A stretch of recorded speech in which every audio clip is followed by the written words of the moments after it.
Soy Jorge Gutiérrez. Empecé la asociación Dale una Vuelta hace 6 años. Nos dedicamos a hablar sobre la pornografía y sus efectos, y acabo de escribir un libro llamado La trampa del sexo digital. Los biólogos más avispados detallan un crecimiento inusual en el número de avestruces. Sus rutas migratorias parecen haber evolucionado, lejos de los tigres y baobabs de la sabana africana. Hoy se avistan avestruces en el bar de la esquina, en el Congreso de los Diputados o incluso haciendo cola en misa. Eso sí, todos comparten una misma característica. Ante el conflicto, esconden la cabeza bajo tierra. La pornografía, ya lo sabemos todos, es muy centrado en hombres. Los científicos llaman a este fenómeno el efecto avestruz. ¿Tiene solución? Nuestra propuesta: sacar la cabeza del suelo, llamar a los expertos y responder de cara a los debates que se nos plantean como sociedad, sean sobre la vida y la muerte, el sexo de los ángeles o la mejor manera de cocinar un chuletón. ¿Te sumas? Ver pornografía hace daño, yo creo que siempre. Depende de la persona, depende de las circunstancias, depende del tipo de consumo, depende de la personalidad de cada uno, pero siempre yo suelo decir que un poco de porno es mucho, porque a veces no sabes cuánto es mucho, a veces no sabes cómo te puede influir. No soy neurólogo ni psiquiatra, pero sí que he leído y he escuchado sobre el tema de cómo cambian los circuitos neurológicos del cerebro en las personas que consumen pornografía de manera más o menos frecuente, en el sentido de que sobre todo las personas jóvenes, los adolescentes, no tienen bien formado todavía o del todo formado una parte del cerebro que es la corteza prefrontal, que no se termina de formar de alguna forma hasta los 20, 25 años. Siempre ha habido pornografía desde hace siglos, digamos, ¿no? Desde toda la humanidad, pero es verdad que ahora pues la facilidad de acceso es brutal.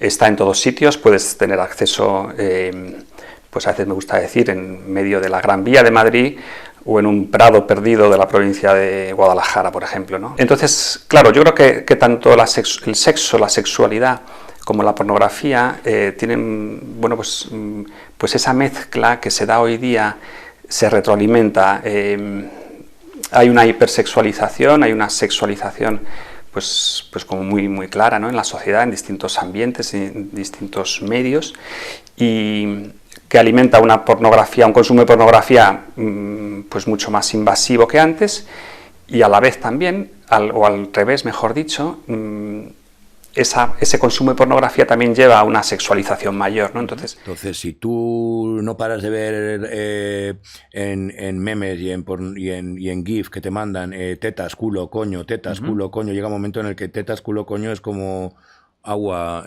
aire, luz, forma parte de la vida. A mí me gusta decir que la pornografía y la prostitución cada vez están más unidas, son primas hermanas o son casi más ya hermanas que primas, porque se accede ya desde distintos puntos, puedes acceder a lo mismo. Quiero decir que hoy día un ejemplo es OnlyFans, ¿no? Esta red social, digamos, o como queramos llamar, donde ya, ¿qué es? Pornografía, es prostitución, es una mezcla de ambas. Yo creo que vamos a ese modelo, ¿no? De cada vez más evitar a veces también ese contacto físico que suele ser más complejo, que requiere más, dar un paso más a la presencialidad, ¿no?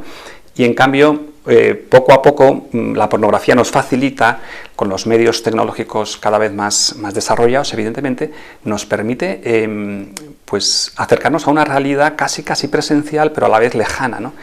A lo que vamos a ir, me parece a mí, en los próximos años, es a una pornografía más suave, quizá más feminista en ese sentido, donde haya más consentimiento, donde haya más lo que quieras, pero creo que no hay que perder de vista que es una industria, creo que no hay que perder de vista que una nota muy importante en la pornografía es la escalabilidad, o sea que siempre vas a buscar algo más y por tanto no te vas a conformar con una imagen o con un tipo de pornografía. No, nos escribe mucha gente y nos pregunta mucha gente cómo es posible que hayan pasado de una pornografía, digamos, normal, entre comillas, a pornografía infantil o a zoofilia, ¿no? Entonces, cuando dicen, es que no me representa eso, es que yo no soy así, yo no soy un monstruo, pero he terminado viendo eso, ¿no? Entonces, creo que es un engaño pensar que un porno un poco diferente va a ser la panacea, ¿no? Y es gente con mucho sufrimiento, ¿no? Con muchísimo dolor, Y esto es lo que yo quiero recalcar aquí ahora, ¿no? Que la pornografía al final duele mucho y produce un vacío tremendo. Y a veces también me gusta decir que no solamente a uno mismo, ¿no?, al que la consume, sino que es una especie de enfermedad familiar, ¿no? También se le llama así a este tipo de adicciones comportamentales, en concreto la pornografía, ¿no? Que es una enfermedad familiar porque afecta mucho al entorno cercano del propio individuo, ¿no? Por supuesto a la pareja, a la mujer o al marido, normalmente la mujer, pero también a los hijos, también a gente cercana, ¿no? Entonces, tiene unas consecuencias sociales también muy importantes. Yo llamo a veces la adicción perfecta, ¿no? Aunque es verdad que no siempre vas a acabar siendo un adicto, ¿no? Es más, lo normal es que no seas un adicto propiamente, pero sí que hay muchos elementos típicos de la adicción que se dan, ¿no? Aunque no se cumplan todos o aunque técnicamente no tengas un trastorno de adicción a la pornografía, ¿no? Y ese también creo que es una cosa interesante hacer notar, que el problema a veces es pensar que no tienes ningún problema. Es decir, que no es un tema binario esto de si soy adicto, tengo un problema, si no soy adicto, hasta que sea adicto, pues puedo seguir, ¿no?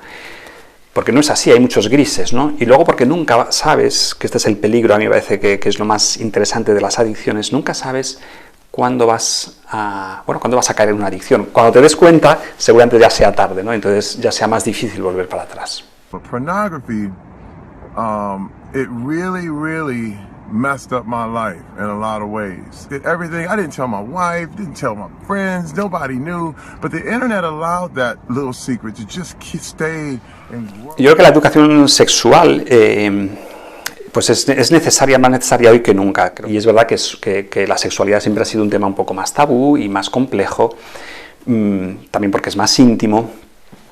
Y creo que en ese sentido, hoy las familias, los padres, las madres, creo que sí que tienen que dar un paso al frente, un paso adelante, sin miedo, para formarse primero ellos muy bien y valorar primero qué piensan ellos, qué pensamos cada uno, ¿no?, de estos temas, de la sexualidad, de cómo dar esta educación, y dar un paso al frente, ¿no?, y decir, bueno, a ver, pues voy a ver qué puedo hacer con mis hijos, ¿no?, cuándo tengo que hablar con ellos.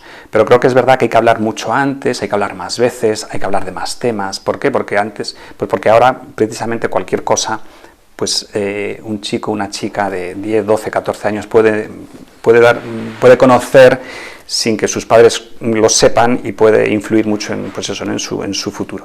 Creo que la mejor educación sexual al final es saber querer, es querer a tus hijos, no solamente que les quieras, sino que ellos noten continuamente que les quieres, ¿no? Y creo que eso al final tiene muchas más ventajas de lo que pueda parecer así a primera vista, que puede parecer una frase o una idea como muy sencilla, pero creo que al final va mucho de eso, ¿no? Y por eso creo que todos los padres y madres al final son expertos en educación sexual sin ser expertos en sexualidad. Nosotros en Dale una Vuelta estamos como muy cansados de escuchar tantos problemas, ¿no?, de tanta gente por culpa de algo que dices, pues si es que es, ¿cómo puede dejar tanto rastro, tanto sufrimiento el propio placer? Pues parece una contradicción, pero eso ocurre, ¿no? Y también en el fondo creo que es bueno ver que a veces es la punta del iceberg, ¿no? El consumo de pornografía siempre suele tener algo detrás, ¿no? Un malestar de la persona que hay detrás, ¿no? O una herida emocional que hay que curar. Entonces creo que esos son factores que uno tiene que darse cuenta, decir, bueno, ¿yo por qué realmente estoy viendo pornografía? Yo, por ejemplo, conozco gente que ha sido adicta a la pornografía y que no le importa que se sepa, ¿no? Creo que también perder un poco el miedo o un poco la vergüenza, aunque sea un tema muy delicado y tal, pero bueno, también creo que es bueno llegar a un momento en el que contarlo y que se sepa a tu círculo de amigos o a tu amigo más íntimo, quien sea, creo que tiene muchas ventajas, ¿no? Incluso también a tu propia mujer, en el caso de los hombres, ¿no? Creo que también es una buena oportunidad para que, en fin, de acuerdo con las circunstancias del matrimonio, de la pareja, pero que también suele ayudar mucho el que lo sepa la otra persona, ¿no? Porque es una manera de avanzar juntos, ¿no? Y esto es el problema de esta adicción o del consumo de pornografía, que es algo muy anónimo y muy personal. Y por eso mismo, también como cualquier adicción, a veces falta el reconocerlo y hablarlo, ¿no? De esto no se sale solo, esto es lo que dice un adicto nuestro con frecuencia, de esto no se sale solo. Yo creo que este es un buen mensaje final.